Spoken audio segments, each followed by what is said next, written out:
नमस्कार दोस्तों, आज के इस वीडियो में हम बात करेंगे कुछ ऐसे टॉपिक्स के बारे में जो कि हाल ही में ट्रेंड में चल रही है। यानी कि कहा जाए तो एक मूवी आई है धुरंधर 2, जिसका पार्ट पहले आ चुका है धुरंधर 1। एंड दोनों मूवी में अगर देखा जाए तो एक चीज कॉमन दिखाई गई है कि यहाँ से कैसे एजेंट पाकिस्तान में जाते हैं और अपने इंडिया के लिए किस तरीके से अपना जो योगदान है वो देते हैं, किस तरीके से जो जानकारी है जुटाते हैं और इंडिया में भेजते हैं। सो गाइस, ये जो हमारा टॉपिक है आज का वो इसी चीजों पर रहेगा। यानी कि जो कह सकते हैं कि जो रो है वो कैसे ज्वाइन करी जाती है, यानी कि जो रो है उसकी जो ट्रेनिंग है, रो एजेंट कैसे काम करता है, रो एजेंट की क्या कोई यूनिफॉर्म होती है या रो एजेंट की जो ट्रेनिंग है वो कितनी हार्ड होती है, यानी कि कैसे रो एजेंट बना जाता है, क्या कोई इसमें नॉर्मली प्रोसेस होती है या कोई बड़ी हार्ड प्रोसेस होती है। एंड इम्पोर्टेंट जो हाल ही में मूवी आई है उसमें एक किरदार दिखाया गया है अजय सान्याल, जो कहा जा रहा है कि जो अजित डोभाल है उनके ऊपर बेस्ट है। तो गाइस, हम इस जो अजय सान्याल का ये किरदार है इसके बारे में थोड़ा डीपली डिस्कशन करेंगे। यानी कि जो अजित डोभाल है वो किस तरीके से इंडिया के लिए अपना जो योगदान है, जो इंटेलिजेंस है उसमें योगदान दे रहे हैं, किस तरीके से उन्होंने कुछ मिशंस पूरे करे हैं। एंड गाइस, कहा यह जा रहा है कि वो 7 साल तक पाकिस्तान में रहे हैं। तो इनके बारे में कितनी सच्चाई है, कितना झूठ है, क्या नहीं है, वो सभी इस वीडियो में अपन 1 बाय 1 जानने वाले हैं। बात करते हैं रो के बारे में कि रो क्या होता है, रो किस तरीके से काम करता है, क्या इसकी कोई सीधी भर्ती होती है। तो सबसे पहले मैं आपको रो का फुल फॉर्म बताता हूँ गाइस। रो की फुल फॉर्म होती है रिसर्च एंड एनालिसिस विंग। तो गाइस, इसमें जो ज्यादातर लोग होते हैं, यानी कि ज्यादातर इसके अफसर होते हैं रो के, वो या तो आईएएस होते हैं या आईपीएस होते हैं, यानी कि कहा जाए बहुत ही ज्यादा इंटेलिजेंट, यानी कि बेस्ट ऑफ द बेस्ट। देखिए, रो के लिए जो सिलेक्शन है वो बहुत ही सीक्रेटली होता है। इसमें कई सारे टेस्ट भी होते हैं, जिसमें कहा जाए तो आपका आईक्यू भी टेस्ट होता है, साथ ही साथ देखा जाए तो फिजिकली टेस्ट भी होता है और भी कई सारे टेस्ट होते हैं। बट इम्पोर्टेंट यहाँ से फिजिकली से ज़्यादा मेंटली जो टेस्ट है वो ज़्यादा इम्पोर्टेंट रहता है। यानी कि मेंटली आप कितने स्ट्रॉन्ग, आप कैसे सोचते हैं, आपकी जो अवजोब करने की क्षमता है वो कितनी है, यहाँ पे ये चीजें डिपेंड करती है, यानी कि आप कितने इंटेलिजेंट हैं। अब एक पॉइंट और उठता है कि गाइस, इनकी जो ट्रेनिंग है वो कैसे होती है, क्योंकि हमने एक चीज तो देखी कि यहाँ से कौन कौन से लोग जो रो है उसमें शामिल होते हैं, यानी कि रो में कौन से लोग होते हैं, रो में कौन से ऑफिसर्स को शामिल किया जाता है। तो रो में शामिल होने के लिए जिस तरीके से मैंने बताया कि आईपीएस या आईएएस अधिकारी होते हैं, उनमें से भी बेस्ट ऑफ द बेस्ट होते हैं, जो कह सकते हैं कि कोई नॉर्मल इंसान नहीं हो सकता, इतने इंटेलिजेंट होते हैं। ठीक है, अब मेन क्वेश्चन हमारा ये है कि इनकी जो ट्रेनिंग है, देखो आईपीएस या आईएएस बनने के बाद भी अगर रो में शामिल होते हैं तो इनकी स्पेशल ट्रेनिंग होती है, ठीक है ना। तो वो ट्रेनिंग कैसी होती है उसके बारे में अगर बताऊं मैं, तो गाइस इनको अलग अलग लैंग्वेज सिखाई जाती है, इनको अलग अलग धर्मों का ज्ञान दिया जाता है, खुद को कैसे बचाना है और किसी को बिना देखे कैसे फॉलो करना है। यानी कि सीधा कहा जाए तो एक इंसान और कई सारी जिंदगी, यानी कि एक इंसान ही कई सारी जो जिंदगियां हैं वो जीता है। हमारा जो अगला पॉइंट है वो यह आता है कि जो अंडर कवर ऑफिसर होता है, अंडर कवर रो में जो काम करते हैं, उनकी लाइफ कैसी होती है। तो गाइस, जो मेन खेल है वो यहीं से शुरू होता है। यानी कि गाइस, आप समझिए कि ये कैसे अपनी लाइफ जीते हैं कि इनको अपना नाम तक बदलना पड़ सकता है और साथ ही साथ अपना धर्म भी बदलना पड़ सकता है और कई लंबे समय के लिए अपनी फैमिली से दूर भी रहना पड़ सकता है। अंडर कवर ऑफिसर होता है वो कभी भी गाइस अपने लिए नहीं जीता, वो देश के लिए जीता है। वो कभी भी किसी भी काम का क्रेडिट लेना पसंद नहीं करता, यानी कि उसको क्रेडिट दिया ही नहीं जाता है। तो जो अंडर कवर एजेंट होते हैं गाइस, वो टोटली कहा जाए तो देश के लिए ही सब कुछ करते हैं। अंडर कवर एजेंट के लिए सबसे बड़ा खतरा क्या होता है, सोचिए, एक ऐसा इंसान जो कि अपने देश को छोड़ के दूसरे देश में रहता है और वहां पे जासूसी करता है और वहां पे पता भी ना चले। अगर बाई चांस पता चल जाए तो गाइस, अपनी जो गवर्नमेंट है उस देश की जहां से वो गया है, वो गवर्नमेंट उसको बचाने नहीं जा सकती, ना ही उसको क्लेम कर सकती कि ये हमारा है। यहाँ तक आप सोचिए कि उसके साथ क्या क्या किया जाता होगा। जैसा कि हाल ही में धुरंधर जो मूवी आई है, धुरंधर 2 आई है, उसमें बताया गया कि अगर जो रो एजेंट पकड़े जाते हैं उनके साथ क्या किया जाता है। तो आप सोचिए, रियल में ऐसा होता होगा तो उनको क्या बीतती होगी। कि अंडर कवर जो एक एजेंट होता है उसकी सबसे बड़ी ताकत क्या होती है, तो देखिए उसकी सबसे बड़ी जो ताकत है वो होता है दिमाग, यानी कि दिमाग प्लस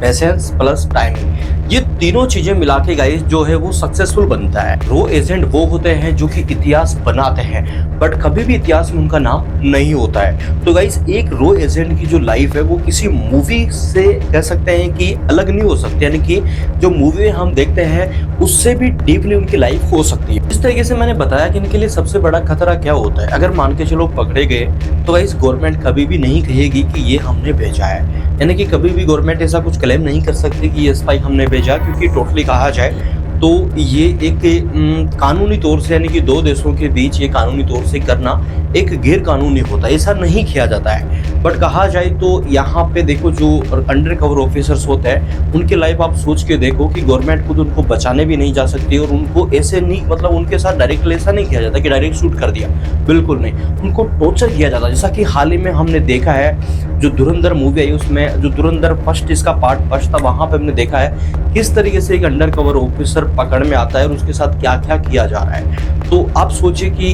कितनी यातनाएं सहन करनी पड़ सकती है अगर एक अंडर कवर ऑफिसर पकड़ में आता तो यहीं से शुरू होती है इनकी सूझबूझ, यानी कि किस तरीके से अपना बचाव करते हैं, किस तरीके से अपना कह सकते हैं कि जो मिशन है उसके लिए किस तरीके से सोच रखते हैं, टाइमिंग पे कैसे रिएक्ट करते हैं, ये सब सारी चीजें जो होती है अंडर कवर ऑफिसर को सिखाई जाती है। 2-3 टॉपिक जान लिया कि रो की भर्ती कैसी होती है, कैसे इनकी ट्रेनिंग होती है, कैसे ये काम करते हैं, क्या इनका मिशन, मतलब जो कैसे ये मिशन को पूरा करते हैं, ये चीजें हमने देखी। इसमें रिस्क भी हमने देखा कि क्या क्या रिस्क होता है। अब हम बात करते हैं गाइस की, खासकर इंडिया की मैं बात करूं तो रो इंडिया का है, ठीक है ना।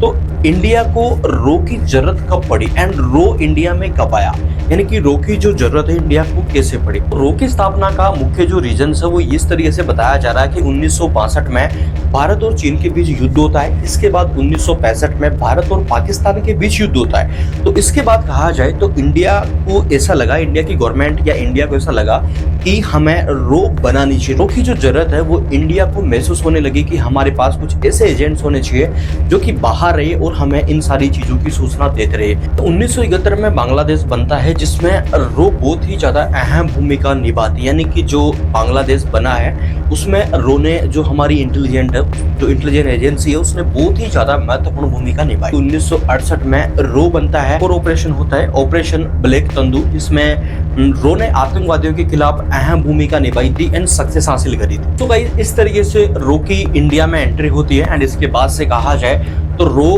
बैक टू बैक कई सारे सक्सेसफुल काम करते हैं जिससे इंडिया को बहुत ज्यादा बेनिफिट होता है। यानी कि कुछ ऐसे तत्व जो कि भारत के बाहर बैठे हैं और इंडिया को कमजोर करना चाहते हैं, चाहे टुकड़े करना चाहते हैं, उनको मतलब जो रो है वो उनको कमजोर करने का काम करती है, उन्हीं में घुस के। यानी कि कहा जाए तो रो इंडिया के लिए अहम भूमिका निभा रही है। रो की जो एजेंट है गाइस, उनकी जिस तरीके से वो अपनी जान हथेली पे लेके घूमते हैं, जिस तरीके से उनकी ट्रेनिंग होती है, गाइस क्या कहें ऐसे लोगों के बारे में, ये है देश के असली हीरो। सो अब हम गाइस बात करते हैं अजित डोभाल के ऊपर, यानी कि जो अजित डोभाल है वो किस तरीके से, उनके बारे में देखो हाल ही में जो मूवी देखी है वो तो चलो आपने देखी, अब हम उसके बारे में थोड़ा डीपली और रिसर्च करके जो हम लाए आपके लिए वो हम आपको बता देंगे किस तरीके से उन्होंने इंडिया के लिए क्या क्या किया है और किस तरीके से वो 5 या 6 साल जिस तरीके से बताया जा रहा है कि वो पाकिस्तान में स्पाई बन के रहते हैं। यानी कि एक बार पकड़े भी जाने का जो एक आर्टिकल्स वगैरह उनमें बताया गया है कि एक बार पकड़े भी जाने वाले थे वो, बट वो अपनी सूझबूझ से बचे हैं। तो कैसे बचे हैं, क्या गलतियां उन्होंने करी है, कैसे उन्होंने रो ज्वाइन किया है। क्योंकि जो अजित डोभाल है उनका जन्म 20 जनवरी 1945 को उत्तराखंड के एक छोटे से गाँव में होता है। उनके जो पिताजी है वो भी सेना में थे एंड उनका जो बचपन है गाइस बहुत ही ज्यादा अनुशासन और कह सकते हैं कि एक अच्छे ढंग से बीता है। जहाँ पे छोटे बच्चे खेलते थे वो उनको अवजो करते थे, अवजो करते इस तरीके से करते थे कि वो देखते देखते सीख जाते थे। उनकी यही सारी जो खूबियां हैं उनको आगे चलकर एक खतरनाक इंसान बना देती है। तो गाइस इन्होंने अजमेर से अपनी पढ़ाई करी है एंड इन्होंने जो एमए है यानी कि जो मास्टर डिग्री है वो आगरा से करी है। साथ ही साथ 1968 में गाइस ये जो है आईपीएस बनते हैं। इसके बाद केरल में इनकी ड्यूटी लगती है। इनका जो काम है कानून व्यवस्था तक ही सीमित नहीं रहा, इनकी जो काबिलियत है उसने जल्दी इनको इंटेलिजेंस की जो दुनिया है उसमें पहुंचा दी।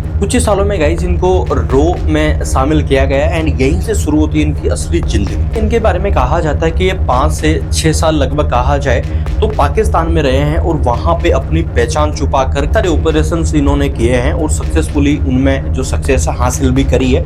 अब यहाँ पे अगर ये पकड़े जाते तो इनका वापसी का कोई भी रास्ता नहीं था। तो सोचिए अजित डोभाल कोई साधारण इंसान नहीं है, उन्होंने अपनी जिंदगी के साथ रिस्क लेके भारत के लिए बहुत सारी चीजें करी है एंड करंट टाइम पे भी देखा जाए 81 साल की उम्र में भी वो काम कर रहे हैं। बात करते हैं कि जो अजित डोभाल जी है उन्होंने कौन कौन से जो मिशन है वो अहम भूमिका निभाई है। तो 1988 में गाइस अमृतसर में मंदिर में आतंकवादी घुसते हैं, तो वहां से कि उस ऑपरेशन में भी इन्होंने अहम भूमिका निभाई। हाल ही में आपने एक चीज देखी है, गंदार हाईजैक। तो गाइस उस गंदार हाईजैक में आतंकवादियों से जो नेगोशिएट चल रहा था, उसमें अहम भूमिका अजीत डोभाल जी ने ही निभाई थी, जो कि आपने मूवी में भी देखा है किस तरीके से वो प्लेन में जाते हैं और क्या नेगोशिएट करते हैं, किस तरीके से जो वहां पे लोग फंसे होते हैं प्लेन में उनको कैसे वो रिहा कराने का प्रयास करते हैं और सक्सेसफुली आगे चल के रिहा भी करा लेते हैं। इसके साथ जो दूसरा ऑपरेशन है वो है guys Mizoram north east operation, जिनमें गाइस वो मिजोरम में जो विद्रोही होते हैं उनके बीच घुसकर कैसे उनकी कमर तोड़ते हैं। सो गाइस इन्होंने टोटली काम किया है अपने दिमाग से, यानी कहा जाए तो दिमाग से कई सारे जो मिशन है वो इन्होंने सक्सेसफुली पूरे करे हैं। कॉमन कहानी भी आती है यहाँ पे, जिसके बारे में बताया जाता है कि एक बार अजीत डोभाल जी पाकिस्तान में पकड़े गए थे, यानी कि कहा जाए तो पकड़े जाने के उनके ऊपर शक हुआ था। तो ये पूरी कहानी क्या है, अगर मैं इसके बारे में आपको बताऊं तो कहानी इस तरीके से बताई जाती है कि एक बार अजीत डोभाल जी किसी मस्जिद में नमाज पढ़ने जाते हैं, तो वहाँ पे कोई लोग उनको थोड़ा नोटिस करते हैं क्योंकि उनका जो कान है वो छिदा हुआ था। देन वो जो आदमी है उनको उठा के ले जाता है, यानी कि कुछ प्राइवेसी में लेके जाता है और वहाँ से उनसे कुछ सवाल करता है कि तुम कौन हो, कहाँ से हो, और फिर वो उनको जैसे पूछता है तो वो बताते हैं अपनी जो कह सकते हैं कि जिस तरीके से एक रो एजेंट होता है वो कभी भी एक बार बोल के उस जो बयान है उसको चेंज नहीं करता, उस पर टिका रहता है। वो पहले से सोच समझ के बोलता है, पूरी प्लानिंग से बोलता है, तो वो अपने स्टैंड पे कायम रहते हैं। बट वो फिर उनको बोलते हैं कि जो आपका कान है वो छिदा हुआ है। तो फिर वो बताते हैं कि मेरी भी फैमिली ऐसे, यानी कि वो भी कुछ ऐसा ही होता है उनके साथ। तो वो बताते हैं कि कान पे जो ऑपरेशन है, यानी कि जो प्लास्टिक सर्जरी है वो तुम करवा लेना, ऐसा कुछ उनको बोलते हैं। तो वहां से ये बच जाते हैं। ऐसी कुछ कहानी बताई गई है। सबसे मेन फैक्ट बताऊं तो रो के बारे में किसी को पता नहीं होता कि रो क्या होता है, क्योंकि इसकी जो ट्रेनिंग से लेके इसका जो सिलेक्शन है, इसके जो ऑपरेशन है, ये जो काम करते हैं, ये यहाँ से मतलब कह सकते हैं कि जो हर चीज़ होती है रो की वो सीक्रेट होती है। तो इसके बारे में कोई कुछ नहीं कर सकता। ये एक ऐसी एजेंसी है जो कि डायरेक्ट पीएम ऑफिस को उसको सूचित करती है एंड वहीं से इसको ऑर्डर है, इसको ऑपरेट किया जाता है। तो ये चीज़ आप ध्यान रखिए, जो मैंने चीज़ें बताई है गाइस। आई थिंक मैंने आपको कई सारी चीज़ें इस वीडियो में क्लियर करी जो कि रो के बारे में रही है। जितना मैंने रिसर्च किया उतना मैंने आपको बताया। सो गाइस अगर वीडियो अच्छा लगा हो तो चैनल को सब्सक्राइब करना मिस मत करिए, क्योंकि आगे भी मैं आपको ऐसे ही इंटरेस्टिंग टॉपिक जो एजुकेशन की चीज़ें हैं वो प्रोवाइड करवाता रहूँगा। तो चैनल को आप सब्सक्राइब कर सकते हैं। Thank you for watching guys.